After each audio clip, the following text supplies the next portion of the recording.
Hello and welcome to a very special episode of Diehards and Glory Hunters. This week, we're not going to be talking about one particular football team, but we're going to be previewing the 2020-21 Premier League season.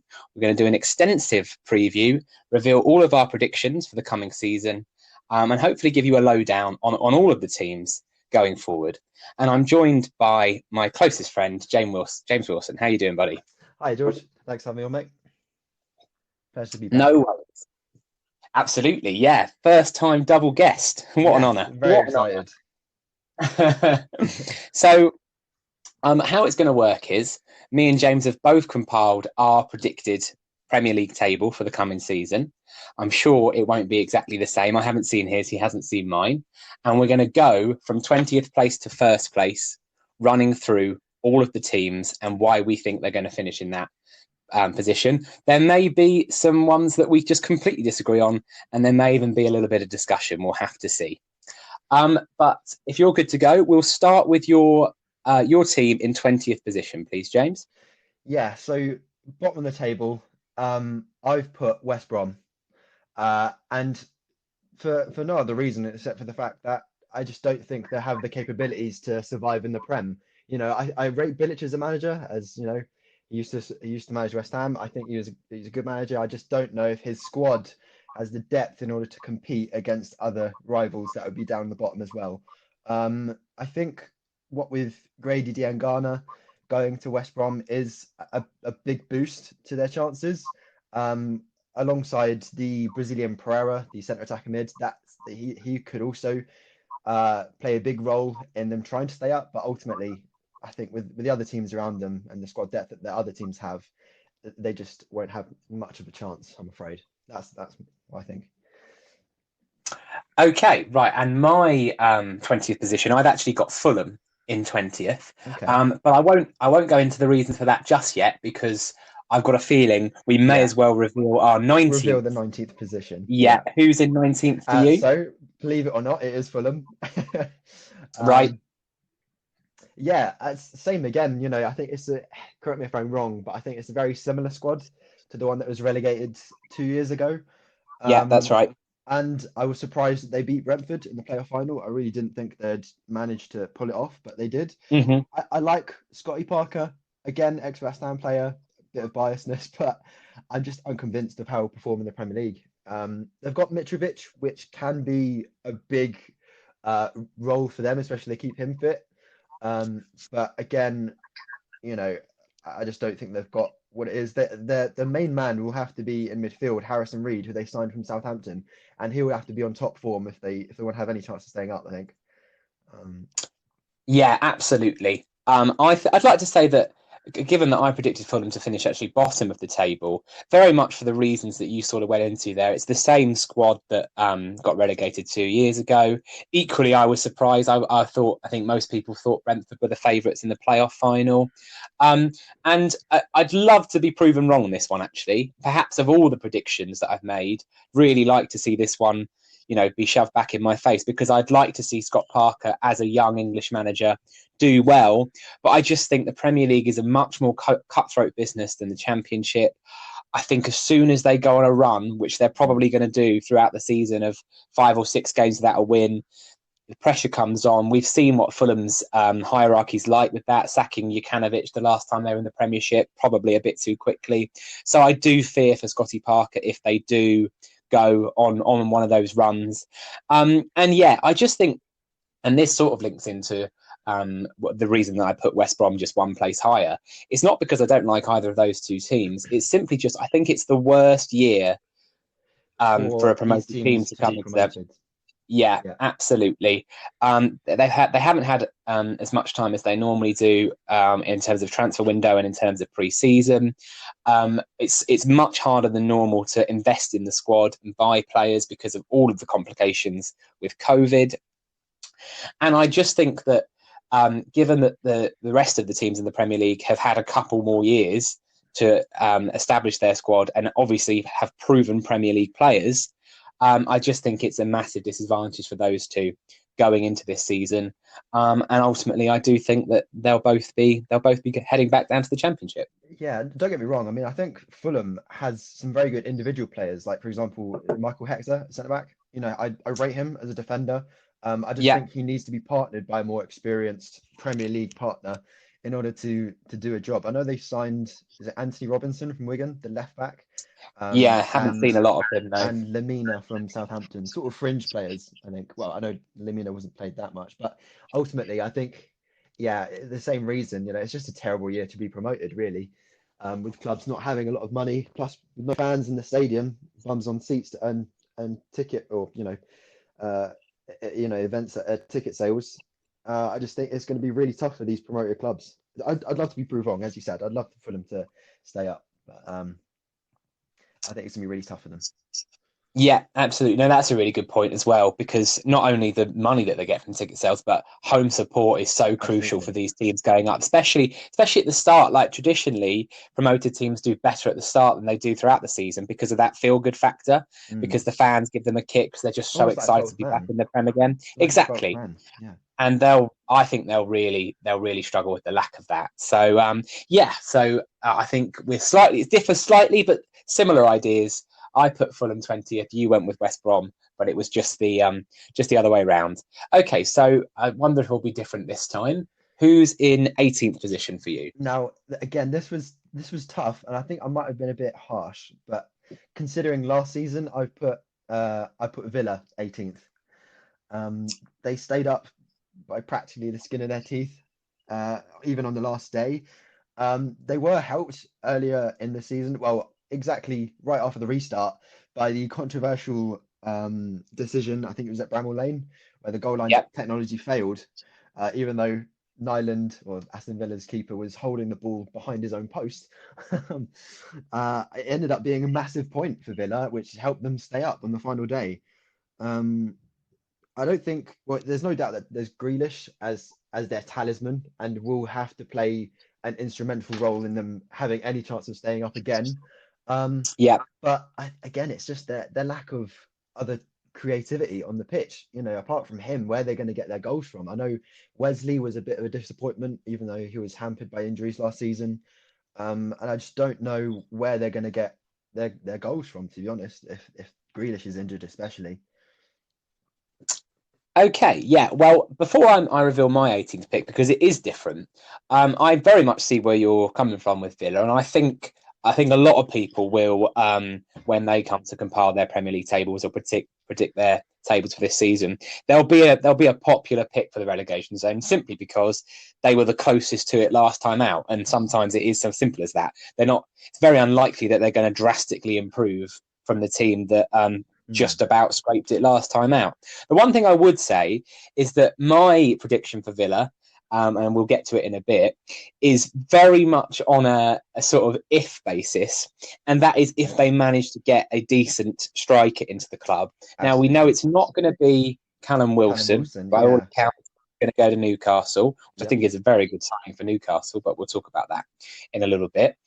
But the one that they've been linked with, and this sort of links into it quite nicely to a scouting report that I would have done a month or so ago, and that's Ollie Watkins for Brentford.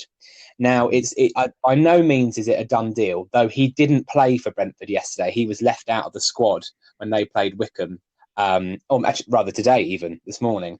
And from I haven't seen a lot of Watkins, but obviously he was named Championship Player of the Season, and when I did Mm. see him play, was the playoff semi-final second leg against Swansea, where honestly he was absolutely outstanding. It was the complete striker's performance as far as I'm concerned. He ran in behind, he held the ball up, excellent link-up play, scored a good goal, just ran his socks off, did everything you'd want from a centre forward. And I have to say, in comparison to some of the players that are playing regularly up front for Premier League teams, I mean, the likes of Joelinton, Mm. and even obviously Joelinton's a bit of a joke, but even up the top end, people like Dominic Calvert-Lewin, who actually did quite well last season, I think Watkins compares favourably with those players and can definitely mix it. Well, he'd So certainly be able to compete against Calvert-Lewin or the likes of him, yeah, especially maybe Che Adams at Southampton. Maybe that'd be a good competition there. I mean, obviously they're not linked, but I can understand where you're coming from. It's saying, yeah, he's a very exciting prospect and has a lot of potential. I think he's only, I think, 24, so he's got a lot of room to grow. And the only thing I will say about Villa is because I've just seen recently that Tottenham are interested in signing him as well. So if Villa don't manage to sign Watkins, because I do think it is a matter of where, when, instead of if Ollie Watkins leaves Brentford. Yeah, If Villa don't manage to, make that signing, yeah, I'm, I just don't think they'll have the firepower to keep them up. If they do, it's a different story, and it will be very interesting down the bottom this season. Very tough. yeah, absolutely. And my other reasoning for putting Villa slightly higher, and maybe it might be worth saying where I've placed them, and I've placed them in 16th position, so just a couple of places higher, but crucially escaping relegation rather than being relegated. And one other, if we're doing predictions for the Premier League season, I have to say I don't think Dean Smith will be Aston Villa manager by the end of the season. Yeah. I think he will possibly get the sack along the way. Again, it's cruel, and don't get me wrong, I don't like this culture, but in the Premier League, if you go 4 or 5 games without a win, the pressure comes on so much because of the money involved. Dean Smith was already a little bit under pressure, and to be fair to him, did really well to keep them up last season.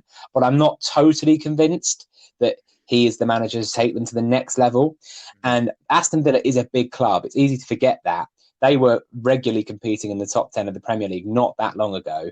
And I'm sure the owners will see them as, potential for getting back there.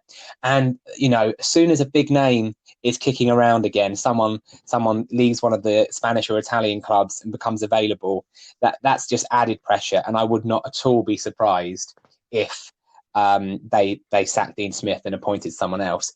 And the reason that I think that may work out for them is if they get the right manager, I think he could possibly do a bit more with the squad that they've got, because they do have some good players. I rate Tyrone Mings, Chippenham's finest. Jack Grealish is obviously a wonderful player, and again, maybe a bit ifs and buts, but it looks like he's going to stay as it currently stands, and we can only go off what's happening at the moment.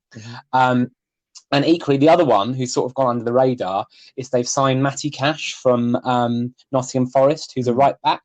And he again was a really standout player in the Championship last season. Yeah, he was unlucky not to get in the into the playoff places with Forest last season.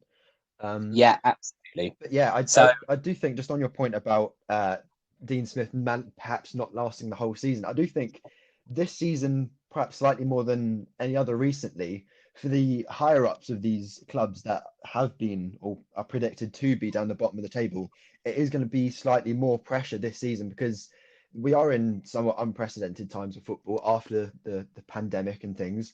And it will be such a big loss if a club was to be relegated without the benefit of the millions of pounds from the TV deal from Sky. So I think that'd be a massive loss as a business, as well as, a shame for the fans.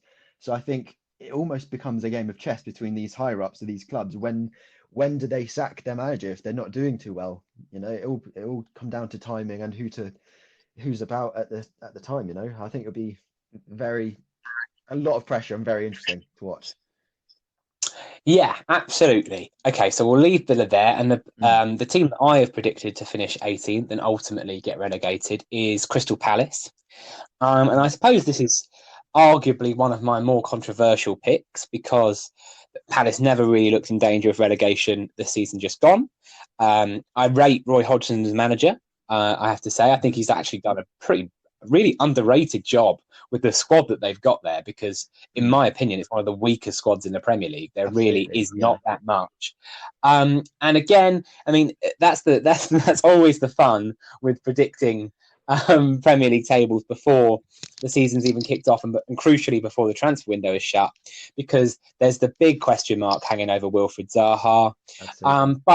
But I'd be bold enough to say that even if Zaha stayed, and it looks like it's about 50-50 as to whether he is going to, I still think they'll struggle, because my personal opinion is, yes, Zaha's a good player, and he's definitely the best player in that Palace team, though that's not a huge compliment.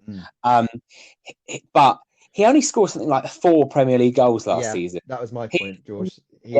Even though he's their, talisman, again, he only scored four goals last season. You can't say they rely on him when he's only netting 4 goals in a season where you need your players to be on form. Um, and the only other thing I will say about Palace is that they have signed the young prospect Eze, or I think it's name how you pronounce it, Eze from Yeah. QPR. Um, I mean, obviously that's going to boost their chances, especially after I think Fulham had put in a bid that was rejected for about 15 million for him as well. I think that he could play a big part and almost pair up with Zaha on the wings to give him a bit of competition, which hopefully motivate Zaha a bit more. Especially when Benteke, who's still there, has only scored 6 goals in the last 3 seasons for Palace, and when he's an out and out striker, um, it's just not promising, really, is it? It's not an inspirational side. You're right, it's not got a lot of squad depth and is quite weak. And again, it's one of those situations where if Hodgson is there for the whole season, you can very easily see him sacked if they go on a poor run. Yeah, absolutely. Beautifully linked into what I was going to say. Again, so much of this, we saw this last season with Watford trying their utmost to ruin it for themselves by sacking as many managers as they possibly Yeah, could. 3 or 4 in a Sackings make season. Yeah, sackings make such a difference, and managerial changes make such a difference. Sometimes they work out for the best, in that a manager will keep you up, but sometimes the change won't help at all. And unfortunately, sometimes you get a sense in football of when a club is on either a downward or an upward spiral. And I do get that sense with Palace. They ended the last season so badly, 1 point in the last 8 games or something like that, which is just terrible form. Admittedly, they were safe, but still, that Yeah. sort of momentum in football is so important. And if they start this season as badly as they finished the last, which I'd have a fair bet that they might, I do think the pressure will come on Hodgson again. And ultimately, what I'm saying is that it would be a mistake for them to sack him, because I don't think any manager would do better Mm. with that squad than he has. But with the way that football is, again, they'll be lulled in by a younger coach who thinks they can turn it around, and I don't think that will work out for them. So, yeah, Crystal Palace 18th for me. Yeah, Who's no, your 17th? I am yeah, I'd happy to agree with you there. For my 17th position, I've put Newcastle, and again, it's a bit of a strange one. I've put them so low down because it was a hard season for them last year, and especially with uh, the failed takeover from the Saudi Arabian consortium that was supposed to happen this summer, and then they pulled out of it because of their human rights record in their own country. Yeah, I just think it's going to be a long, hard season for these Newcastle fans watching their team. I mean, Mike Ashley, in his reign, they've been in the Premier League for 11 years out of, I think, the 13 he's been there. So, with a couple of relegations along the way. So, I think, overall, you can't really complain too much if he's still in the Prem. But yeah, it's just a shame that because they are a massive club, and they don't deserve to be looking over their shoulders every season. Um, and I think they have done good business by getting Matty Longstaff to sign a new deal, as well as getting Burnley's Jeff Hendrick on a free. yeah. I mean, it's good business, isn't it? But again, they just need a striker. And when I was looking at the you know researching this last night, I was like, they need a striker in order to help them survive. And Good time. this morning, it's revealed that they've had a bid accepted for about 20 million for Callum Wilson from Bournemouth. Yeah. It was another case of when will he leave and where will he go to, rather than if he will stay at Bournemouth. Um, and yeah, I think that's a great signing. As we already said, Villa were interested in him. Considering Joel Linton for £40 million, I think netted 4 goals last season. Uh, he just doesn't look comfortable leading that line at all at Newcastle. So I think Wilson will do them if they keep him fit, because I know he's had injury issues. If they keep him Yeah. fit and he's on form, I think Steve Bruce will keep you in the Prem. So there's no doubt about that. Okay. I mean, I'll talk a bit about what I think of Newcastle when I get to them in my table. But I've again gone different, and I've gone 17th place Burnley, Okay, actually. great. Sort of against my better nature, really, because I mean, if you're looking for a safe bet to stay in the Premier League, Burnley is sort of the best one. But I just get a sense, again, it's similar with Palace. You just get a sense sometimes that all is not well at clubs. And I think they're one of, if not the only, Premier League side yet to make a significant signing this summer. I've seen that James Tarkowski's been linked away. West Ham have put a bid in, and Leicester equally are interested. Mhm. So, you just get the sense that at some point, Burnley's paper-thin squad is eventually gonna stop overachieving to the extent that they have done. And don't get me wrong, I love Sean Dyche. What a man! What a job I he think has done at that club. every neutral in the world loves a little Sean Dyche as manager. Yeah, absolutely. But you get the sense that he perhaps is not that happy at the club. He's sort of had a veiled shot at his board. Yeah, I heard about those rumours. Go on, what are you going to say? An example, but Well, he sort of in an interview after the Man City game, towards after lockdown, he sort of suggested that perhaps the board weren't agreeing with his wishes and letting players go that he didn't want to let go. So that's never a great sign. And crucially, I'd also like to temper this. I'm not predicting Burnley to go down. I think that would be too rogue a statement given their record. But I just think it will be a lot closer than it has been the last few seasons. And so, yeah, Burnley are my 17th place side. Yeah, well, just a quick sum up on that. I mean, what with regards to your saying they haven't made any signings yet, Burnley are well known for leaving their transfer business until later in the window. I think even Sean Dyche said it's to reduce costs. That's why they don't do it earlier in the window. But on top of that, they did finish 10th last season. And a top 10 finish with, even if you say a paper thin squad, it's a very good finish. And I think, yeah, you're correct. They do need to make some new signings, but we've got a while yet until the window closes. And I think, what was it? You put them 17th? 17th, yeah. I think that's a tad harsh, but I mean, you never know with football. If he's unhappy and you don't know what might unveil there in terms of what he wants to do with his future, Sean Dyche, I mean, it remains to be seen. Absolutely. Okay, so moving on to 16th. Who have you got in 16th position? 16th, I have put Leeds. Really? Okay, do you know what? We are quite different. Okay, right. Well, go on. Why have you put Leeds in 16th place? Well, I put Leeds in 16th because I feel like a lot of neutrals and football fans around the world will be watching Leeds closely this season simply because of one man, and that's Marky Bielsa at the helm of Leeds. He's a highly rated manager, and they did play very exciting attacking football last season, which earned them deservedly the title of the championship. Again, it's a hard one to predict because I think a lot of people are predicting them to come a lot higher in the table, perhaps around 10th to 12th maybe. But for me, I don't know how they will adapt to the Premier League. They've got a very tight ship in terms of the hard-working squad that they've got. I just don't know how well they will adapt to the Premier League.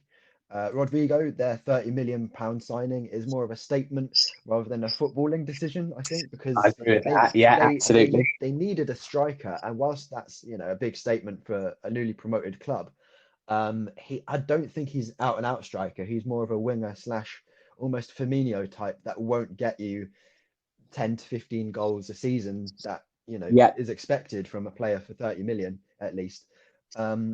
I could be proved wrong. It's just my opinion, but I don't think they will adapt to the Premier League as well as some people are predicting. Lovely. Well, I mean, the best thing of the podcast so far is that you can expect lots of abuse from Leeds fans. So that's absolutely wonderful. Absolutely wonderful news. Yeah. James's address will be in the Spotify link for all the Leeds fans out there.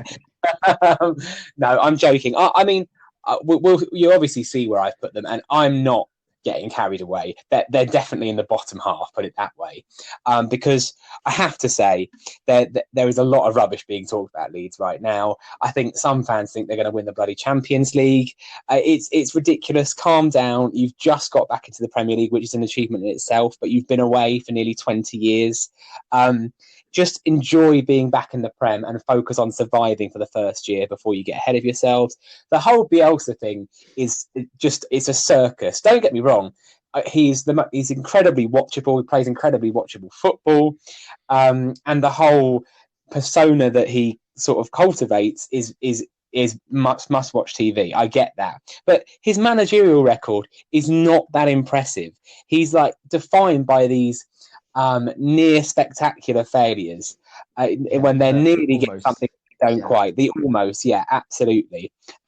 He's never managed in the Premier League before. Again, So that played a big part in my decision to put them where I did in yeah. my predictions. So yeah, I mean, I'll talk a bit more when we get to where I've put them, but no, I certainly agree with your reasoning, though I haven't put them quite as low as you have. So in my 16th place, I've gone for Villa. So brief, we've already spoken about them a bit, but yeah. Again, lots of ifs and buts. Depends on Grealish staying. Depends on Watkins arriving. But I like their business, and as I said, the perhaps a bigger name manager with a bigger reputation might be able to do a slightly better job than Dean Smith did. So we'll move straight on to 15th place. Who have you got there? I've put Newcastle because I know we spoke about them already. I think you put them 17th. I think I've put them 15th. Really? You Yeah. said you put Newcastle 17th. Oh, hang on.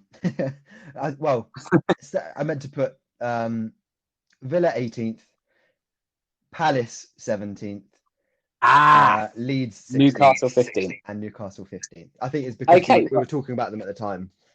Yeah. Well, actually, I agree with you. Funnily enough, I've also got Newcastle in 15th place. Yeah. Well, we already spoke about them. Okay, yeah, we'll move. In fairness, the one thing I was going to say about Newcastle is, again, that's always the case with predicting before the season. There's still some uncertainties and some unknowns. But if they sign all of the players that they're linked with, I think they've quietly had one of the best transfer windows this summer. Because if they get Hendrick in, which they already have, obviously, they get Ryan Fraser in on a free transfer. From Bournemouth, obviously, if they complete Wilson, they're also linked with Rob Holding on loan from Arsenal. And who else am I thinking of? And Jamal Lewis, the young left back from Norwich. They're on the brink of signing him as well. So that's good business as far as I'm concerned. That's signing proven Premier League players who've got experience in this level, and without spending huge amounts of money, which they obviously can't do. So yeah, I think they'll, again, Newcastle fans won't see 15th as enough. It probably isn't for a club of their size. But just got to fingers crossed and hope for that big takeover, lads, because for the moment, 15th is about where you're at. Okay, so moving on to 14th. Who have you got there? Yeah, I've put my own club, West Ham, 14th. Okay, jinx again, so carry on. Yeah, well, I'll try and limit the amount of time that I speak about West Ham because there's a lot of things to talk about. So I was trying to keep it short and sweet. But West Ham in today's age in modern football, it's just a bit of a conundrum because we always seem to have so much potential each season, and we've got enough financial capabilities and a strong, passionate fan base to really be higher up than where we have been finishing recently.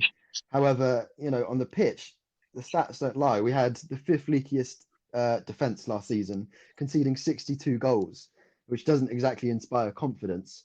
I know we're touted to perhaps sign Tarkowski from Burnley, which would be a good signing if we get him. But there's just other issues on the pitch, in terms of releasing a young prospect, Diangana, to West Brom for only 18 million. I think he's worth a lot more than that, considering his age and how good he was for West Brom last season. Again, other things surrounding the club with Noble putting on Twitter, Mark Noble, the captain, putting on Twitter saying he's angry and sad to see him leave. And I know Wilshere chimed in as well to say something along that effect. For West Ham, it could be a very good season for us. It's just so hard to predict. We are a bit of an enigma. We could come bottom 4, we could come 11th. It's so hard to predict. I think Moyes is a decent manager to keep us in the Prem anyway. But with bad business last season, like 45 million shelled out for Haller, and he only scored, I think, 6 or 7. It doesn't inspire confidence once again. And I think it's going to be a long season of looking over our shoulders rather than chasing European spots, which was promised 4 years ago. But there we go. Yeah, no, One well one done. thing That one thing I will also add is Suchek is a very impressive signing. I like the look of him, although I know he's contracted coronavirus or COVID-19 by playing with the Czech Republic side, so he I won't don't know start if the he's got season. it. I don't know if he's got it, but he's quarantining because he was in contact with someone. Okay, well, regardless, he won't be able to start the season, which is Yeah. again just another blow to a team that kind of needs to be firing on all cylinders, really. Yeah, absolutely. Well, I mean, like I said, I was very much happy to let you have the floor for this one. It is your club. You know it much better than I do. The one thing I'd say is, from a predicting point of view, I've sort of tempered my own instincts because, as you know, I'm not a West Ham fan, but when you're predicting the Premier League table at the start of the season, it's so easy to be sucked into, oh, West Ham have spent loads of money on these new signings. Oh, look at that squad. That's pretty decent, actually. Got a promising manager. Oh, they'll probably comfortably finish top 10. And I've done that for the last couple of the seasons, and I'm not doing that anymore. Mm. I've decided I'm going to predict lower. Yeah, I'll be honest. And I'm be not. I'm surprised. surprised. I'm surprised I've not already heard West Ham on your list so far, George. I must admit. No, I think again. I mean, you know, as I'm sort of repeating what I've already said here, but I'd be amazed if Moyes finished the season. If I'm honest, you've got such a tough start. I wouldn't be surprised if you're in the bottom three come October, November. You tend to be, and the board are known panickers. They'll Mm. probably get rid of him and get someone else in, and maybe that will have a positive effect. The problem with West Ham is they're the most unpredictable side in the Premier League because, as Chelsea fans well know, when they turn up, they're actually a pretty good side. Yeah. We did the double over Chelsea last season. I remember Yeah, that. and deservedly so in both games, just totally bossed us. Because you have got some good players. I mean, if you get Antonio fit for the whole season, I think that'll Mm. make a difference. I really rate him as a striker. Um, but you just there's so many games where the players just simply don't turn up. And that often ends up being about 14th. You get some good games, some terrible games. Yeah. You're in the middle of it. Yeah. One more thing I will say is that, you said you don't think Moyes will be there for the whole season. I personally think they will just have to put up with him as long as we're not bottom by Christmas. Because I think it's touted that the owners are gonna try to sell the club in 2021 anyway. So I think they'll just do the bare minimum to stay in the Prem, and I think Moyes will deliver on that promise as he has done for the last two times we've hired him. So yeah, I think 14th is a reasonable place to finish. Okay, so sorry, you first. Who's in 13th for you? So for 13th, I know we've already mentioned them, but for me, my 13th spot is Burnley. Yeah, Again, Sean Dyche, you can't, you got to love him really. Well, personally, he's a favourite. Would like to see him at West Ham at one point. A 10th place finish last season was impressive, but need to make some signings, which they will do. Your window's not shut yet. cool. Okay, yeah. Well, I think actually my 13th place is Leeds. But what that does mean is that we've got the same. What's that bottom eight, but just in slightly different order. So I think that suggests that perhaps there's a top half and a bottom half maybe developing in terms of certainly our eyes, but I don't think our bottom eight would be uncommon. I think a lot of people see those sides as the weaker ones, Mm, apart from those who are predicting Leeds to finish sixth or something. yeah. But I don't think that's going to be the case. So yeah, I mean, I don't think we're disagreeing on too many things here. Like I said, I agree with a lot of what you said about Leeds. The one thing I would say is that they are sort of riding a wave, and again, that can sometimes make a big difference. I can see them getting off to quite a good start Mhm. and then drifting off towards the end. And again, Bielsa does mean that they play fantastic football, and I have a soft spot for that. Any team that plays all that attacking football in the Premier League, good on them.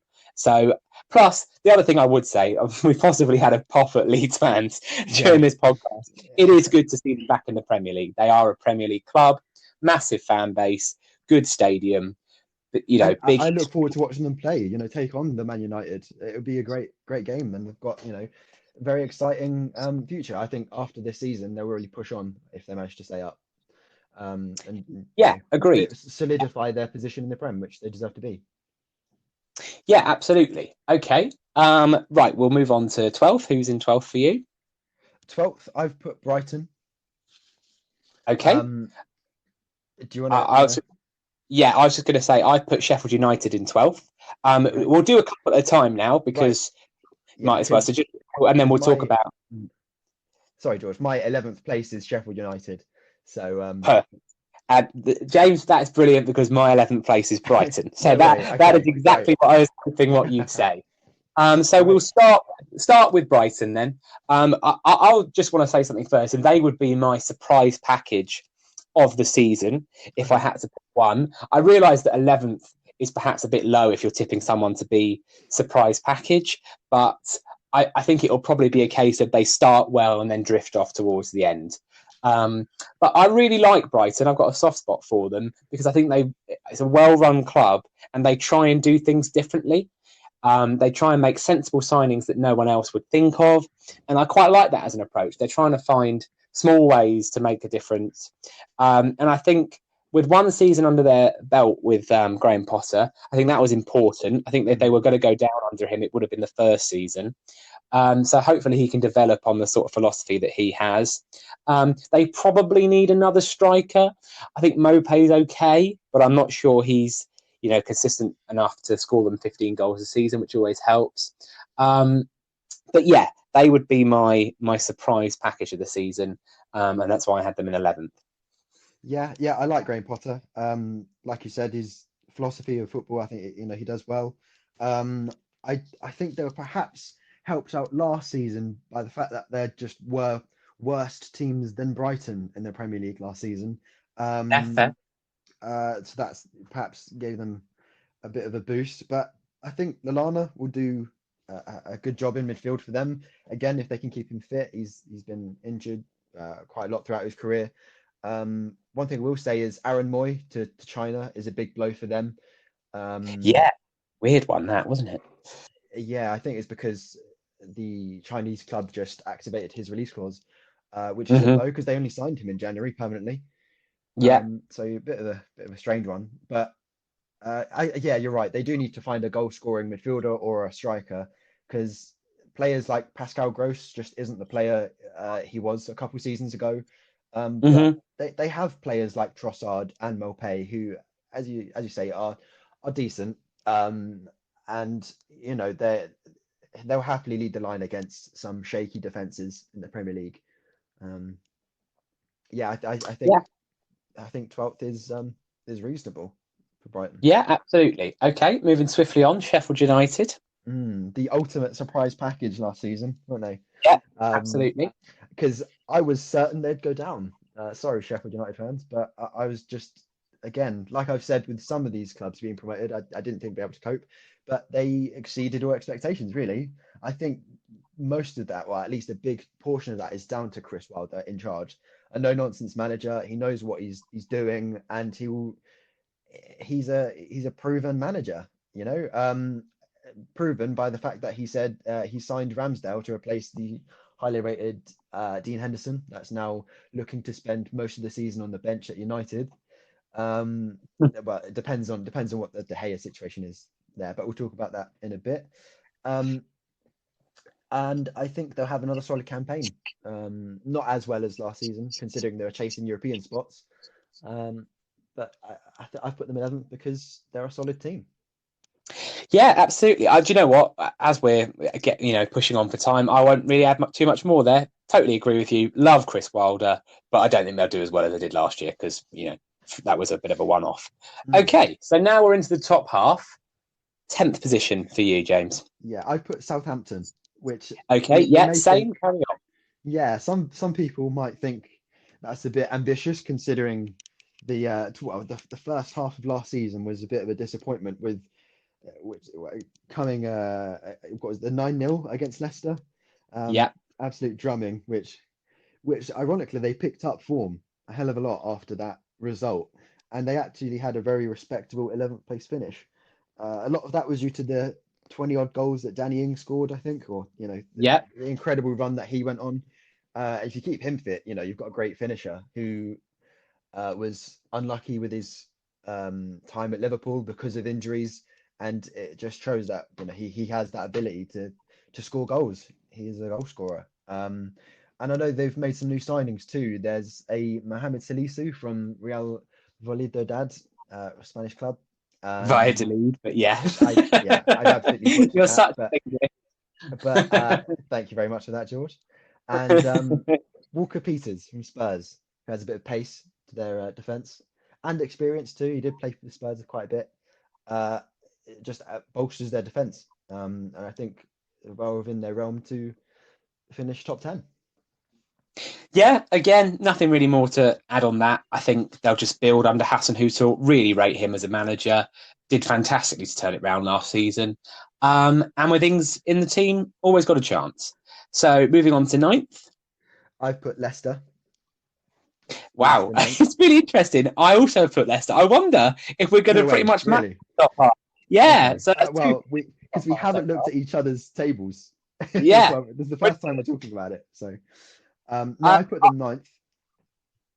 Do you want to have a go at explaining your decision? Yeah, no, I was just going to say, I think the asterisk that I think every Leicester fan should have here is they'll be thinking, well, hang on, that's 4 places lower than last year.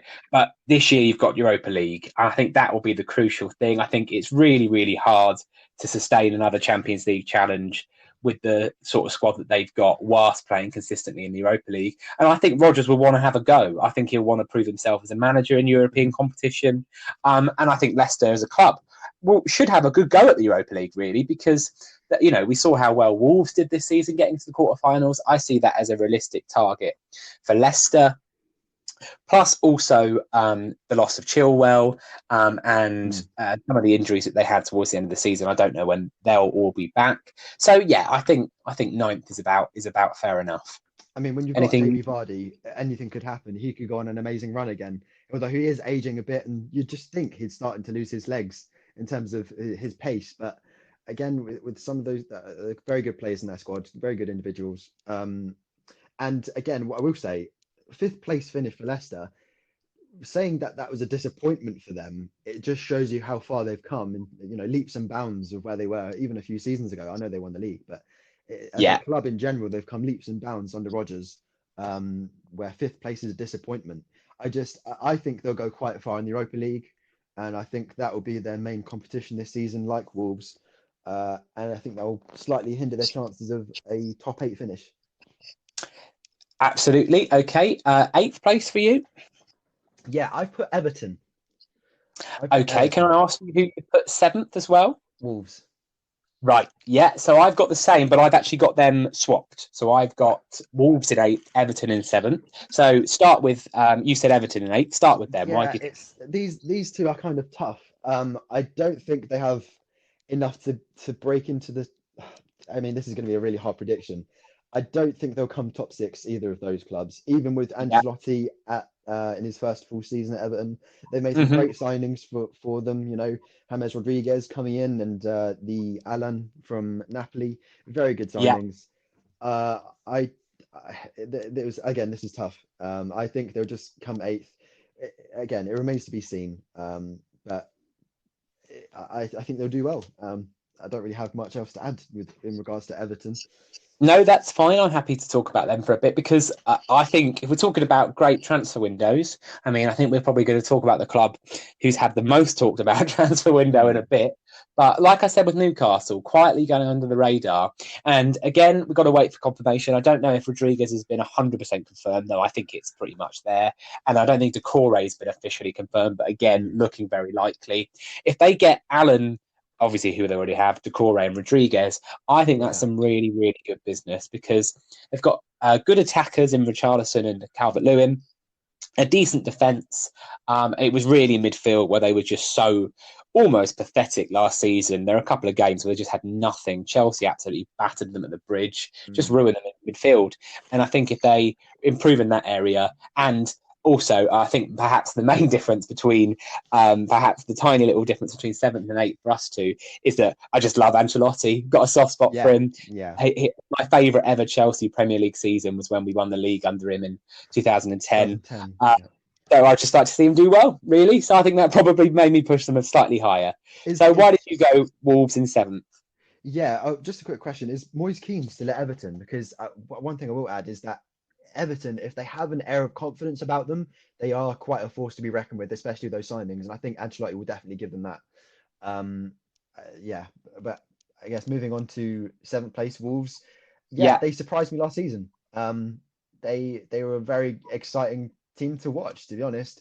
They felt like they could almost beat anyone on their day, really, at some points. I like their squad. I know they've made most recently they made that new signing of the teenager for 35 yeah, million, who I hadn't heard of prior to that signing, but he's supposed to me be a neither. really exciting prospect, which just shows that the business that they've made over the last 2, 3 seasons is put them where they deserve to be in the Prem because it's great business. Players like Ruben Neves and Jimenez up top, with Rui Patricio in goal, it's a great spine to that team and Hmm. good individual players to boot as well. Very good team. Yeah, no arguments. I really like Wolves. Again, I feel like there's been sort of been a discussion in what teams I quite like in the Premier League. But The one thing they will miss is Doherty at I think left back to right after back. he's Yeah, gone to right back, sorry, to Spurs. yeah, But I think they've got Vinagre who can play there, and I will assume they'll make another signing anyway if they haven't already yeah. made a replacement signing. Yeah, Um, if we're talking transfer gossip, I literally I was just on Sky Sports News and they're about to sign someone from Lyon called Marçal, who right. I believe is either a right back or a left back. So yeah, absolutely. Yeah. Other than that, I think it'd be great to see them in a Prem again next season. Very interesting team. Who have you put six, George? I've got Arsenal in sixth. What Right. about you? This is sort of the part of the podcast where it gets very controversial because Yeah. it's very tough. I've put Spurs sixth. Okay. Well, again, we're one position apart because Really? I've got Okay. Spurs in Yeah. fifth. Who have you got in fifth? I've put Arsenal fifth. Right. Yeah. Yeah. Okay. So again, we're one apart. So we'll start with Arsenal. Okay. Now, again, like this is the thing. You're right. We're in the danger zone now because there's Have such to be fine careful what you margins. say, George Brown. Exactly. And before the Arsenal fans start kicking off about the Messiah that is Mikel Arteta, I agree he's done really, really well. But you did finish eighth in the Premiership last season, never even looked like getting top four. And let's face it, without Aubameyang, it would have been that side looked like a relegation threatened side for most of last season. Mm. I know it's improved loads. Again, like the business, I think they've signed good players, especially young players. And Arteta is absolutely the right man for that job. And for the first time in a while, I find myself liking Arsenal because they've just got a bit more backbone. They look like they're willing to work for each other, which they just didn't look like for a long time towards the end of Wenger and under Emery as well. Just not the neutrals team. But I still think they're a little way behind the other five in terms of squad depth and in terms of quality. As I said, if you take Aubameyang out of that team, where are the goals coming from? And my God, should he get injured for any period of time, that they could be as low as ninth or 10th, as far as I'm concerned. So yeah, that's why I went for Arsenal. Though I wouldn't be surprised if they perhaps sneaked a couple of places higher. Yeah, on the subject of Arsenal, I've put them fifth because, uh, well, with Arteta at the helm, it is a breath of fresh air. You're right, with for Arsenal fans, and just for the club in general. You're right. Under Wenger, it was sort of very, you know, sort of almost mediocre football they were playing, even though they were getting top four finishes towards the end. But with the fact that they've managed to get Aubameyang on a new deal is a major coup for them.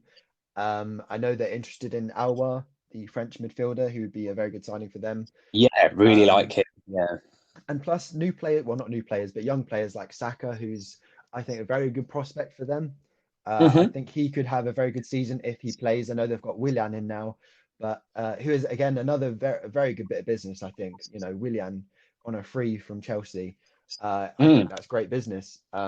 He will also score you goals, especially from set pieces and things like that. So I think if Aubameyang was to get injured, it wouldn't be the end of the world. I know last season they relied on him a hell of a lot, but I think they have the capabilities. And Mikel Arteta there was a reason he was highly rated by Pep at Man City, and I think he is a good manager, and I think they'll do well.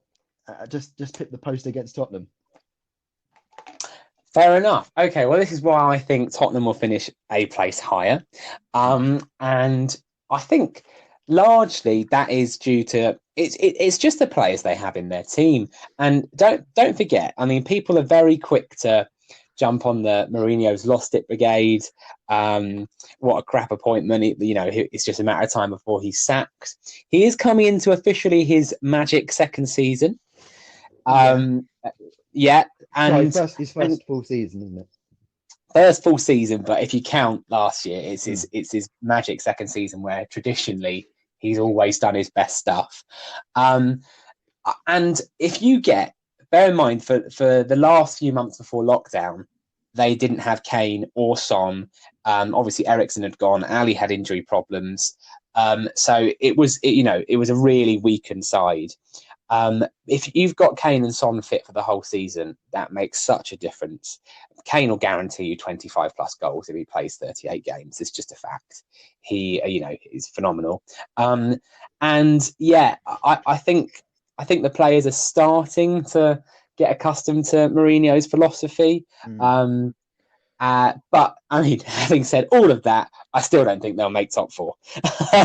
So I'd temper that slightly, but I think they'll get a lot closer than they did last season. Yeah, that's fair. On the subject of Tottenham, I've actually been watching the documentary. It's good, All or Nothing. Yeah, the first few episodes. And one thing that was surprising, and you kind of do notice it on their results on the pitch, is Mourinho said they were too nice. They were too nice bunch of players. And that really does show on the pitch sometimes. I don't think they've got the cutthroat, must go for it attitude to get top four, in my opinion. I think, don't get me wrong, Tottenham have a brilliant squad. The likes of Kane, Son, and even Dele Alli, whose form has dipped in the last year or so. They are great players. I just don't know how well they will adapt to Mourinho's philosophy.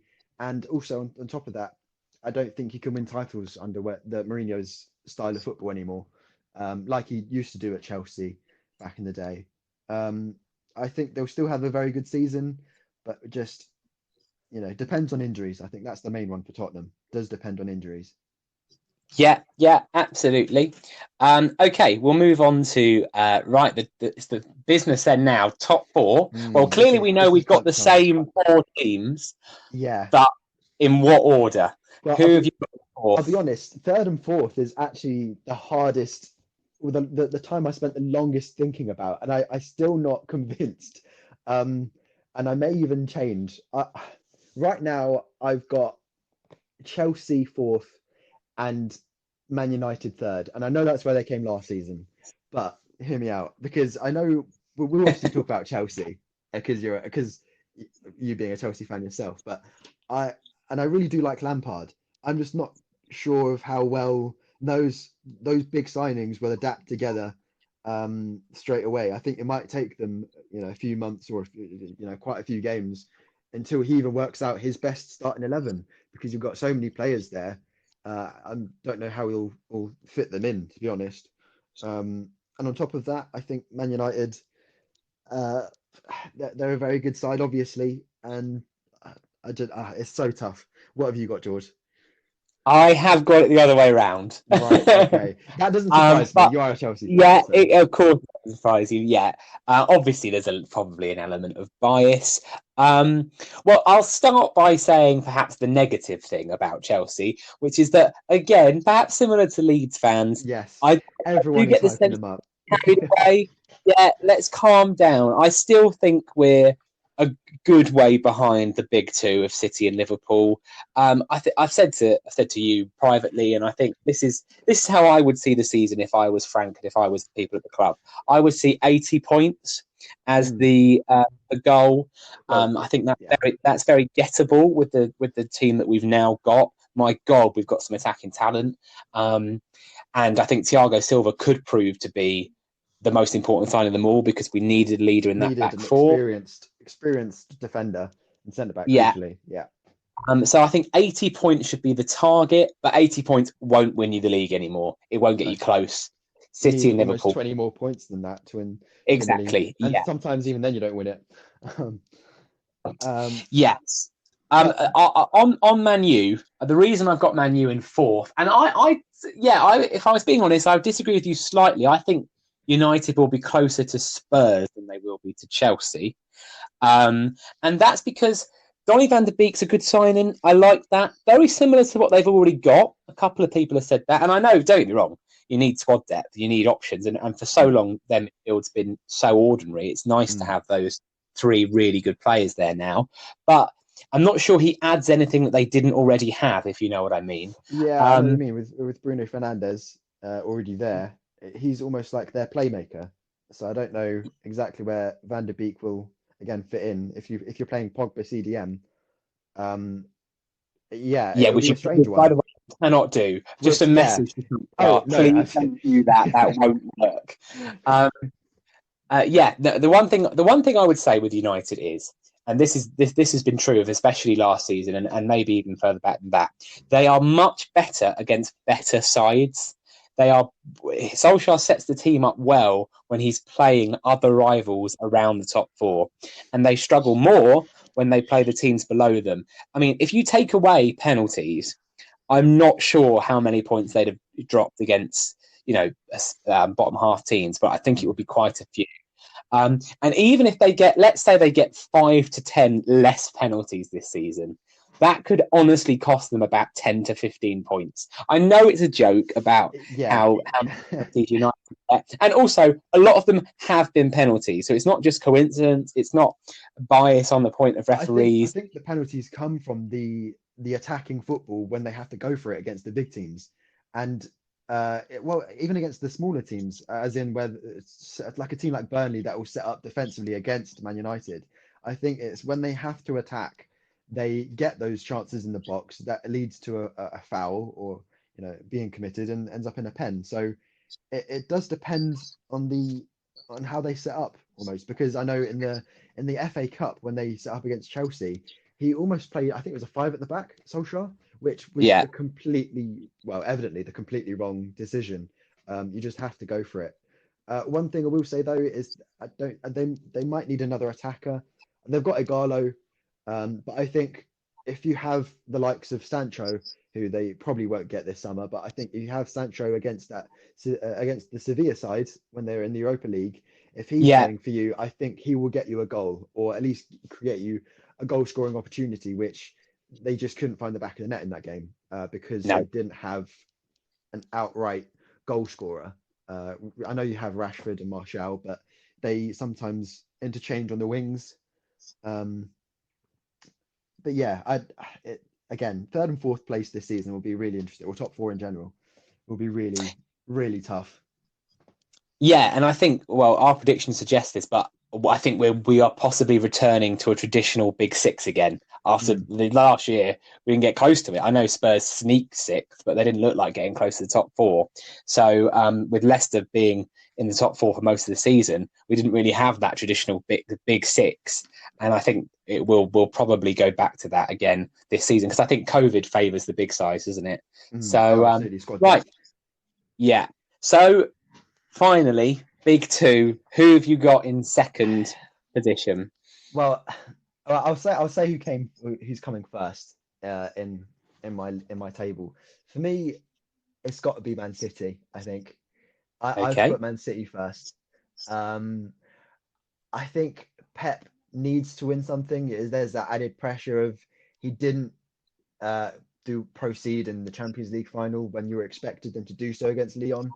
Um, they were kind of embarrassed by Liverpool by Liverpool's incredible run of games and unbeaten streak. And I think the signing of Torres is a good one to add again to their incredible squad depth already. With players like De Bruyne, Aguero, Sterling, on their day they can score easily score 4, 5, 6 against you. I'm not saying that Liverpool can't, but I think they will have that extra motivation to seal out this Premier League. With Liverpool maybe focusing on in other areas like the Champions League again, I'm not too sure. What about you, George? What have you got? No, I agree. I agree. I was just waiting to make you think I might argue. I agree.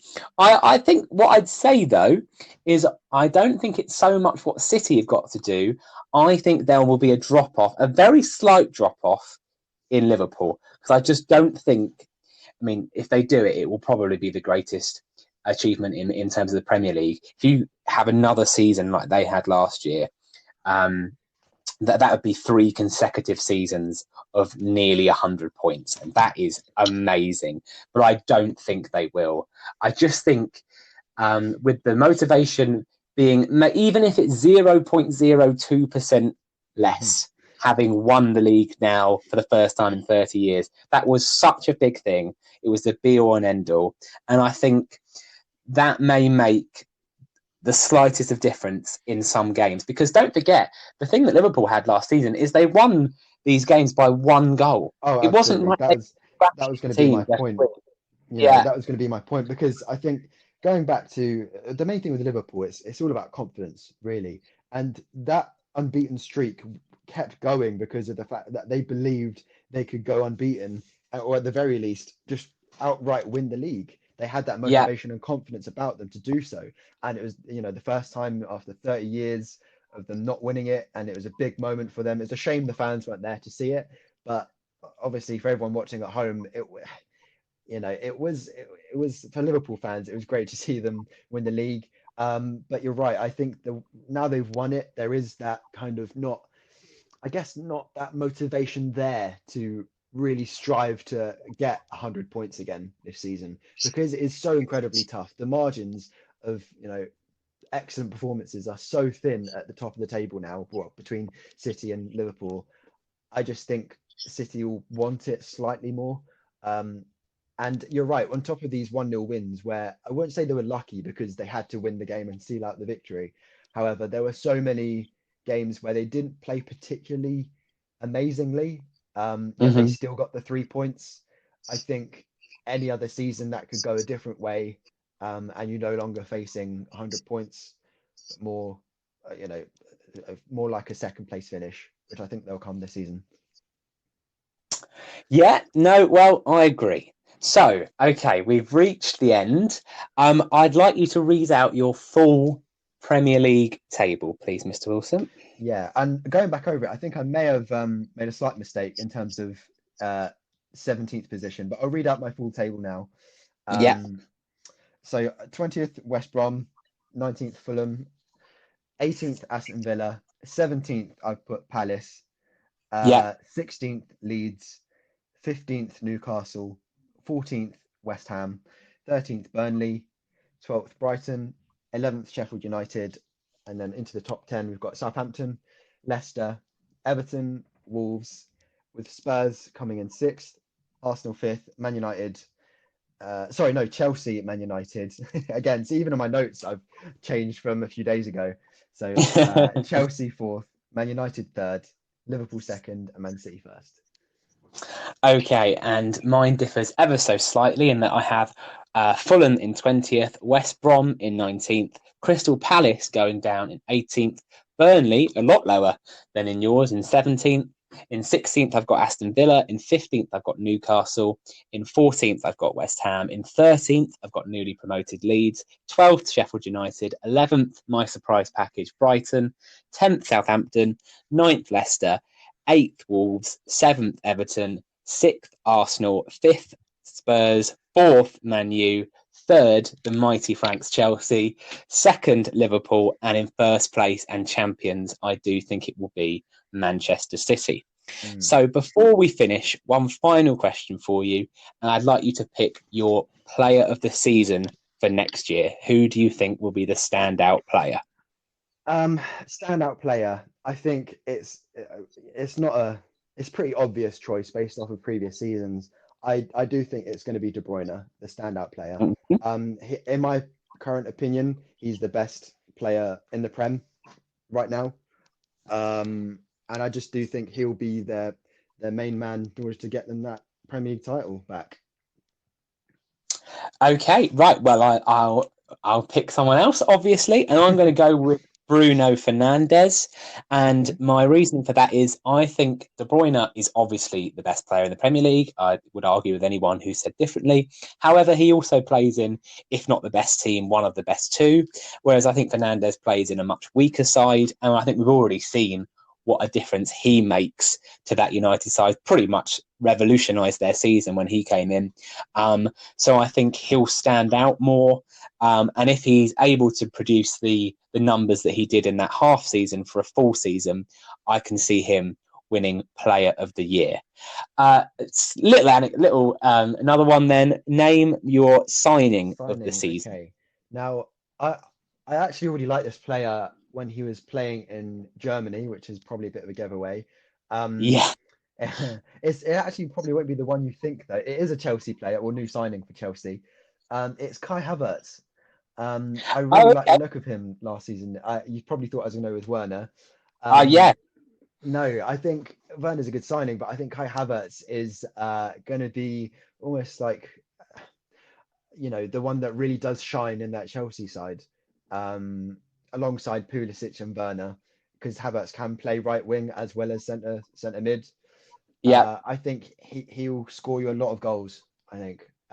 Also, honourable mention in that Chelsea side, Thiago Silva is a great signing for you. Considering last season, nobody, I don't think, was expecting Chelsea to come top four. What with Frank's first season coming from Derby. So to finish fourth is a great achievement. And I really think that shoring up the defence and Thiago Silva and Chilwell from Leicester, they're definitely honourable mentions. That will, solidify them top four, I think. Okay, well, I won't pick a Chelsea player, though that was my instinct, because I think it's the obvious one. Because who are you going to go for, first of all? I think Werner's the obvious shout, right. But I'm not going to say him. And though it's not confirmed yet, so this may ultimately prove to be total waste of time, the player I'm most excited to see in the Premier League is James Rodriguez, because I'd love it if we could see anything like the form that he produced at the 2014 World Cup. I thought he was sensational in that tournament. He burst onto the stage. And though I don't think he'll ever hit that sort of level again, I think we'll see some moments of brilliance if he does put on the Everton shirt. And and I'm just excited to see what he can produce. I think we're likely to see at least one wonder strike from him, because wherever he's been, he's always managed to produce one of those. So yeah, I'm just looking forward to seeing him and how he adapts to if he scores any goals that's anything similar to the one against in the World Cup 2014 where he takes it on the volley. I can't remember the opponent right now, but Uruguay. Yeah. I mean, if he does anything like that in the Premier League, I agree with you. Okay, well, that brings to an end our rather bumper season preview of the coming Premier League season. I'd like to thank Miss James Wilson for being here with me. No, thank you very much for having me on, George. No problem. Always a pleasure to talk football with you, mate. So for the listeners, there'll obviously be more traditional content coming up with more fans coming on the show. If you want to be one of them, do get in touch. And hopefully, I'm thinking this will be the first episode that goes onto the YouTube channel. So look out for that. I'm sure I'll be speaking to you soon. Thanks very much.